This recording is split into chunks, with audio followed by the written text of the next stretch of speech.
A few moments later.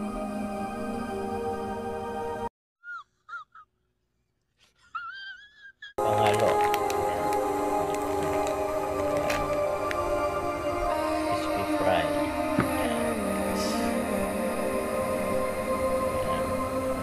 Tapos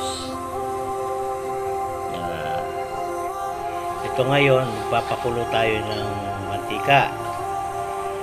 Pag kumulo na yung mantika, ilalagay natin ngayon yung manok na hinaluan natin ng crispy fry. Ito, pag hintayin natin, pagkatapos niya, magic sarap. Yan. Hintayin natin pagka mamutla-putla na, ibig sabihin siguro mga 10 minutes, 10 minuto bago tanggalin na. Ibig sabihin, yung 10 minuto, luto na yon.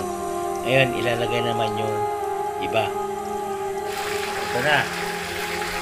Babalik ka rin natin si manok. Babalik ka rin na natin. Ayan na ngayon yung resulta.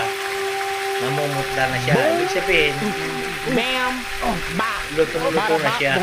At inabot na ng 10 minuto. Ito na yung kabuuan ng fried chicken. Ayan na. At dito natatapos yung ating luto. At subaybayan nyo lang, at sa mga susunod ulit, iba naman yung aking recipe na iluluto. At dito nagtatapos. Sana laging panoorin nyo.